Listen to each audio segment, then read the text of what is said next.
Hey everybody, welcome to episode 11 of Building Jam. Today is a very special day. Someone is going to create the 3 millionth ever jam. And we're also going to talk about product-led growth and what a growth team actually looks like. So let's get into it. Hey, can I show you what's happening right now at Jam? Do you know what this is?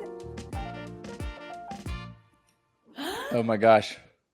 Is that the number of 4,000 gems away, or like 3.5. Yay. Wow. And so you hit refresh to see the updated number, right? It's not a live this one. Refresh. Yeah, oh and my then God. Oscar made this great dashboard, or like Metabase dashboard, where you can we'll be able to put in like 3 million and then see who created the 3 millionth jam. Right now it's set to 1, like who created the first jam, which was me on July 29th, 2020. It's actually not true because I guess because we started like writing code in April, and so there maybe some jams have been forgotten to. Yeah, some of them were forgotten when we did the migration. I'm really excited about the 3 million jams. Like, I can't wait to tell whoever the person ends up being that they are the person that made the 3 millionth jam. So cool. Forever. So that's the other thing to show. So the other tab I have open is this draft email, just like ready to go. And as soon as someone creates the 3 millionth jam, I'm going to look up their email and just like paste it in here and hit send. And we're going to tell them. That's fun. Awesome. And I hope that it feels personal and like they don't think it's like a blast or something. It's like just for them. Yeah. In case they can't read, it says, what is it? We should read the text on there. It says, wow, that's a lot of jams. Congrats on being the 3 millionth with heart, with love.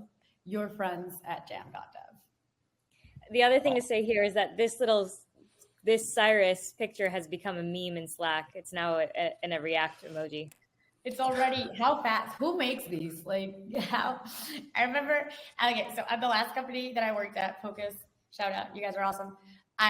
We had to make our own like Slack emojis. Like it was like during one of the offsites, everybody was like, okay, let's make these Slack emojis. Everybody make their own. And there was like instructions.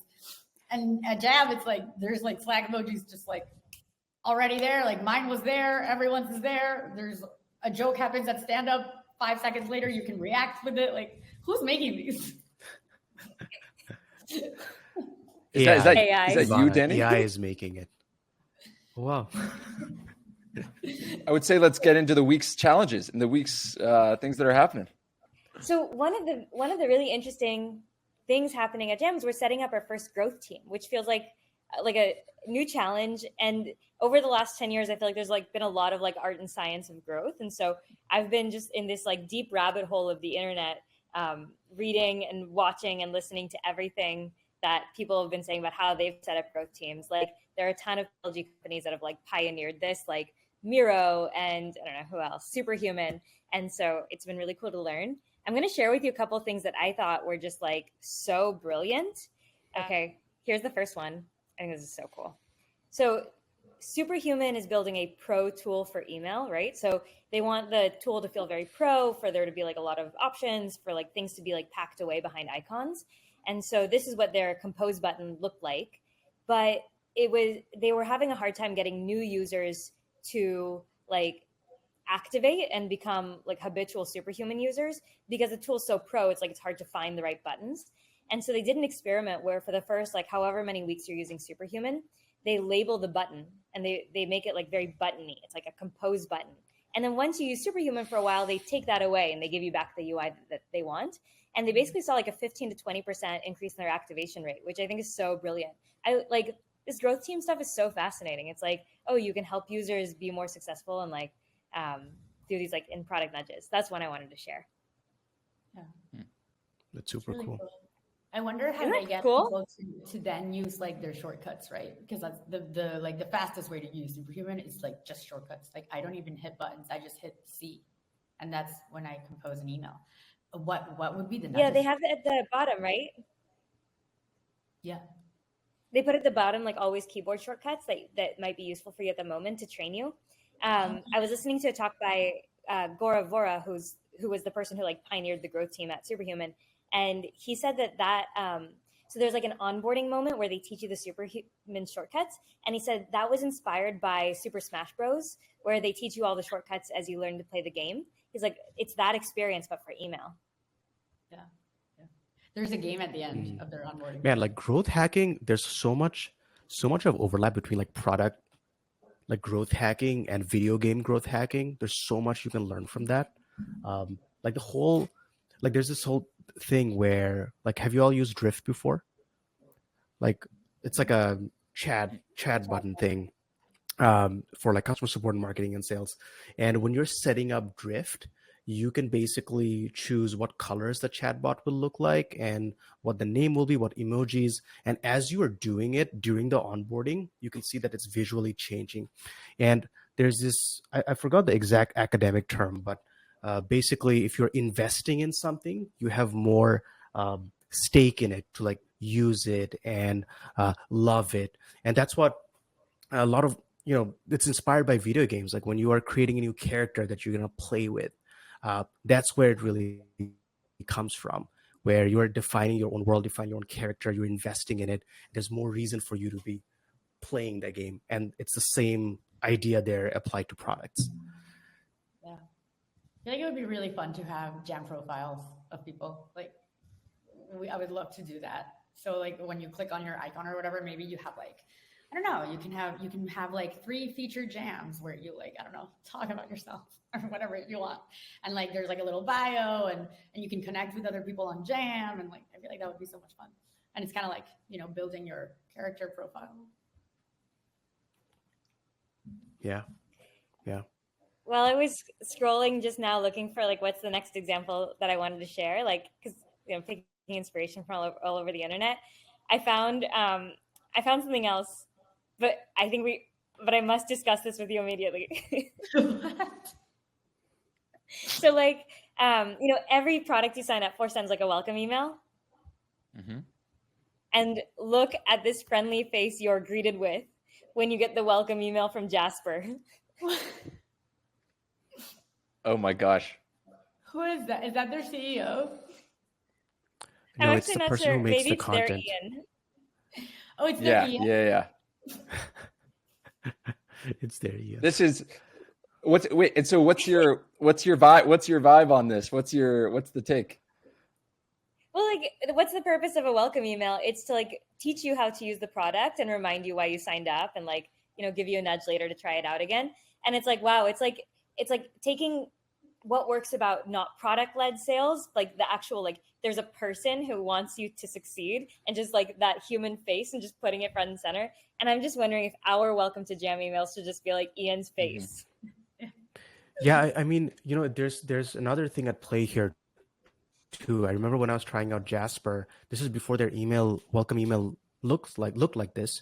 If you go to their content hub and you want to learn about Jasper, it's that person teaching you how to use Jasper in the first place. So I think with that welcome email, there's also they're creating some sort of familiarity that, like this is going to be the person consistently through your experience using the product. Mm-hmm. It's really cool what they're doing. Yeah. That's so cool. That's so right. It's like meet your sales representative. It's like taking the thing that works about human-led sales and bringing it to product. Yeah. Yeah.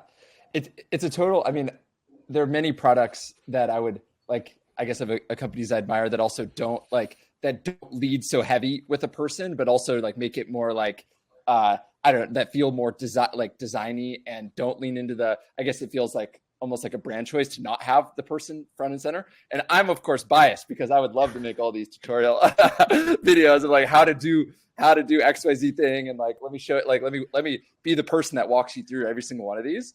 And I guess I'm wondering what's the framework that you make that decision, whether you want to be this company, hey, welcome, right? Versus the like, we're sleek, we're cool, like, this aesthetic, I guess. Like the voiceover, like, welcome to Jam Onboarding. Yeah, totally. Yeah. Totally. I guess it plays off like a friendliness, like a playfulness and how friendly the brand is. Like that's sort of part of it. I think it depends like on the person. Like for example, I think Ian, you do such a great job of like encapsulating like the Jam personality. Like you really embody it. So like I think for us it makes a ton of sense that it's you front and center, like in all onboarding communications, how-to tutorials, as well as like on Instagram and stuff. Like I was saying before, like people are starting to recognize you as like that Jam guy from Instagram. So like it makes a ton of sense that it would be you. But like, right, not every team might have like a person that is outgoing and also like matches the vibe of the brand so well. In that case, I'd say like, then don't use a human. This There's is something Ivana in a about like really nice way adding to Ian's video backlog. I yeah. like that. Yeah. Look, not every company has an Ian. But like, That's very like, nice. there's something about the brand strategy of some companies that this would be like a disgrace to. So like Apple is an easy example, right? If you got emails from Apple where there was someone's face right there, it would just feel like what's happened to this company? It's such a departure from their DNA. But I think if you got this email from Jim, you'd be like, oh, this is a continuation of like we always talk about internally, like builders building for builders, or like, you know, like connect human to human. Like we're not trying to be an anonymous company in front of people. We're trying to be people building with our users. And so like that's why I think Apple could not do it, but a Jam could. Totally. That's a good. I like that phrase of "we're not trying to be an anonymous company." That I resonate with that. Yeah, and I think we're So very when- much. Oh, sorry. Go ahead, Dani. I had You nothing go. to add. It wasn't that interesting. No. I'm dying to know. It better be interesting now, Ivana. Better be very interesting. I was just saying that like, for us also it makes a ton of sense, right? Like to have people, especially Ian, be the face of our communications, because also like we're very much like community minded. Like that's sort of like our growth strategy thus far has been based on growing our community and like building it and forming relationships with people. And Ian has been doing that a lot, right? Like when he goes to events and he like meets people and he's like, you know, in the browser company ad, and when he went to config and he met like a bunch of people that use Jam, like took a bunch of selfies, like that sort of thing, translates really well, right? To then also bringing it online, because he's already doing it everywhere. So it just makes sense. Well, Just makes sense, Ian. thanks, Ivana. There are a few things that I've been learning about how to set up a growth team that I thought might be interesting for this group.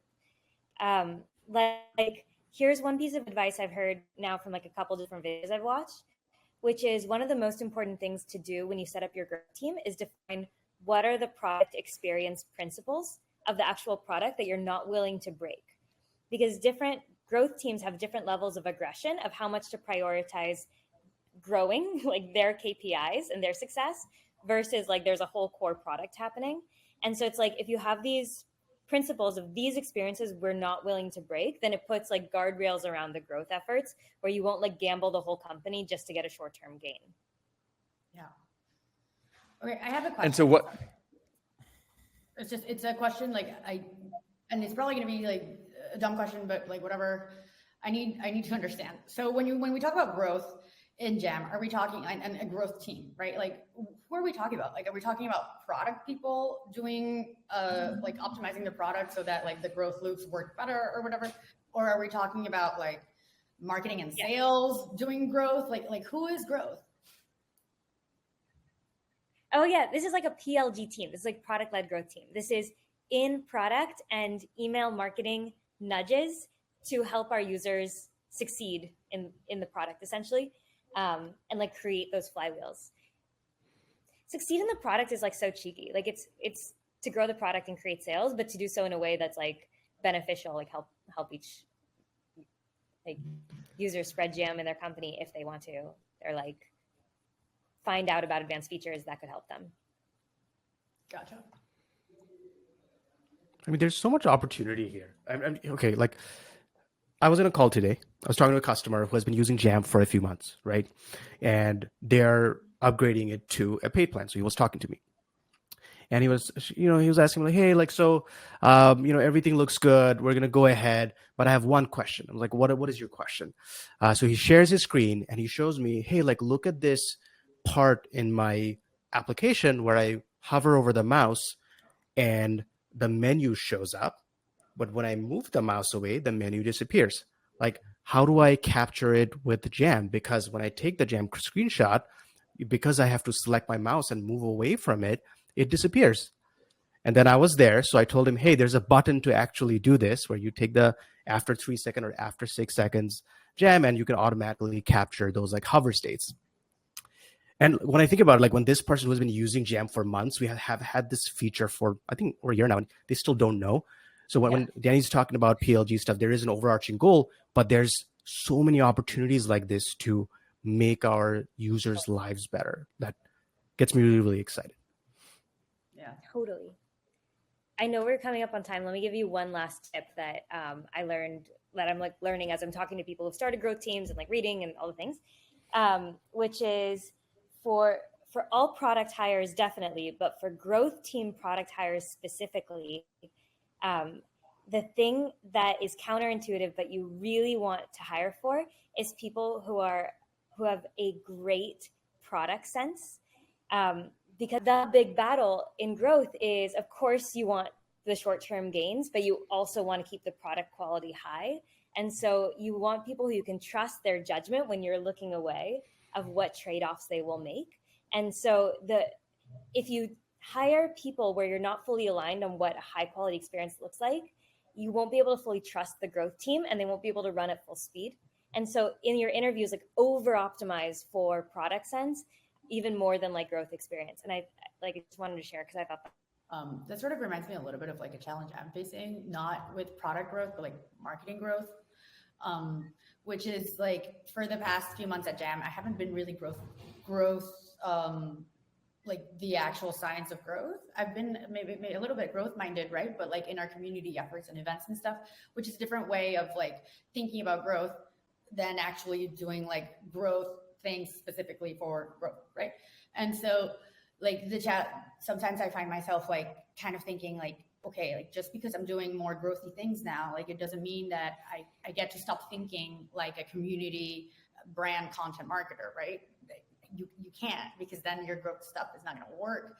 And it's like kind of a balance, because sometimes it's like at odds. Honestly, sometimes like a good example is like an SEO page, right? What does a good page look like? For a person going into the page and experiencing it is not the same as how do you make this discoverable to Google and show up in search results. The page sometimes ends up being worse. And so you have to kind of like make these compromises from this mindset of like, okay, yes, I'm doing growth things, but I'm still, very mindful of like the experience and stuff. And how do I make those two work together? It's kind of hard.